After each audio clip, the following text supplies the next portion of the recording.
Guys, meron nga akong tilapia. Napakalaki. Ayan sila. Yung isa dyan ay iluluto natin na paksiw kasi ayaw nga ni ate yung sweet and sour. At tapos na nating hugasan ng mabuti ang ating mga tilapia, ay kailangan na natin ng hiwain. So itong hinihiwa ko ay para sa paksiw. So hindi na natin may pakita yung paksiw dito dahil nga naka-base tayo doon sa ating sweet and sour. So ini-slice ko muna ang tilapia nito para sa paksiw, para kapag nilagyan na natin ng seasoning ay talagang nunot ang mga lasa. Talagang mapupunta doon sa kailaliman, charing. At ito na talaga yung pang sweet and sour. Talagang hiniwaan natin ng dalawang hiwa dyan para kapag pinirito natin ay talagang lutong-luto ng maayos at talagang nunot ang sarap nun dahil ang seasoning na gagamitin natin ay Knorr seasoning. So hinihiwa natin at medyo mapurol pa nga ang ating kutsilyo. At nilagay ko na rin dito ang mga ingredients. So, ayan ang seasoning. Nilagyan na natin ang ating tilapia para sa ating sweet and sour. Yan, nilalagyan ko na rin. O, tignan nyo. Talagang grabe ang paglinis ko dyan. Talagang nahiwa-hiwa pa. Talagang muntikan ng madurog ang ating tilapia. Dahil sa paglinis ko ng maayos, tinanggal ko yung mga dugo-dugo. At nilagyan ko na rin siya ng salt para sa ganun mas malasa ang ating tilapia. So, ayan na. Nilagyan ko na lahat-lahat. Pati yung tiyan. Ayan na. Ready to prito na ang ating isda. So, ito na yung mga kinakailangan natin mga mare para sa ating sweet and sour na tilapia. So, ayan. Screenshot nyo na para matandaan nyo kung ano yung mga ginagamit natin. So, depende yon kung ilan ang ipiprito nyo or iluluto nyo. So, dagdagan nyo na lang. Depends na rin sa inyong lasa. Dahil sa atin nga, hindi ako masyadong maalat kapag nagluluto. Dahil nga, bawal yun sa akin yung maalat. So, ito na nga, hinanda na natin ang ating kawali para sa ating pagprito. Medyo mainit na ang ating kawali, kaya nilagyan ko na rin ng mantika. Yan, habang yung inaantay natin na uminit yung kawali na nilagyan oil. So, salihan muna natin ang pag-stretch-stretch ng ating katawan. Sabayanin nyo ako.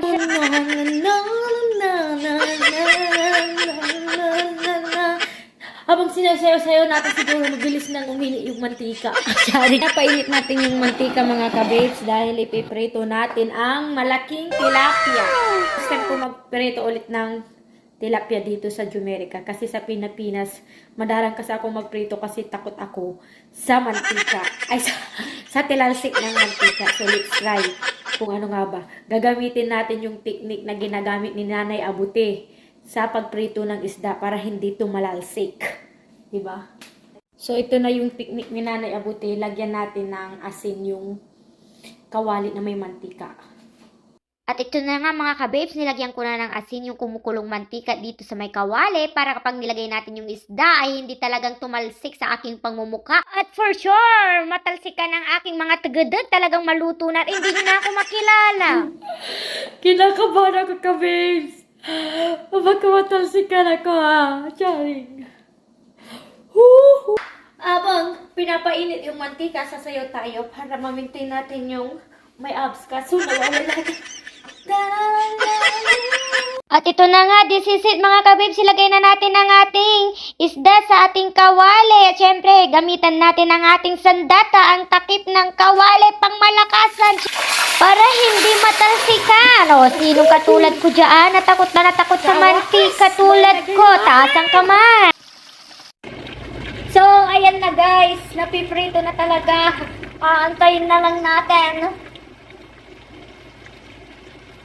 Parang natatakot ako, buksan yung takip! Baka magtilalsik sa aking mukha! Ah!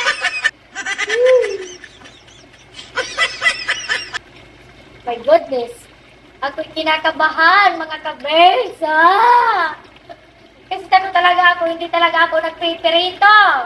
Pero kailangan, kasi gusto nga na natin ng sweet and sour na tilapia. So, kaya natin to. Baka sunod na, wait.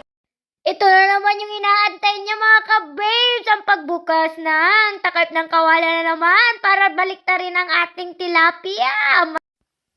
At ito na nga, babaliktarin na nga ni kababes ninyo ang malaking tilapia dahil nga golden brown na yung tilapia. So, kailangan ng baliktarin.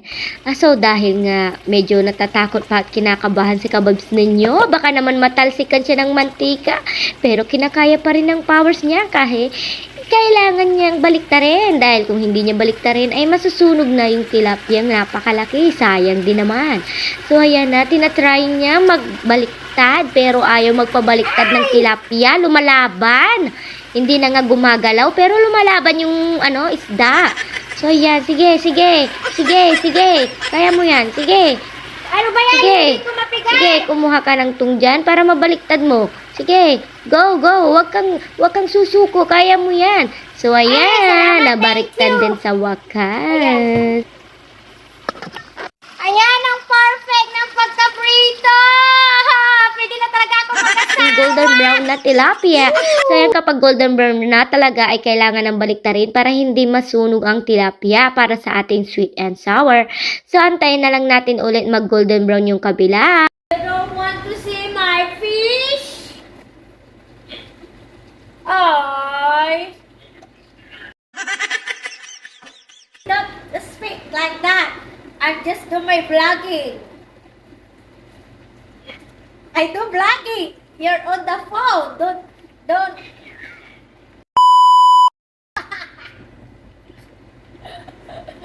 Baliw. Ay, naka. So, habang kausap natin si Caro Del Nino dyan, ay babalik na rin na natin ang ating tilapia dahil golden brown na ito sa kabila. Ay syempre, para ready na rin ito para sa ating sweet and sour na tilapia dish, Filipino style. At saka gagamit tayo ng panibagong kawali para sa ating sarsa. Wow! At dahil nga tapos na nating naprito ang ating tilapia, ay syempre, hinahanda ko na talaga ang mga ingredients para sa ganon ay tuloy-tuloy ang ating pagluluto ng ating sweet and sour.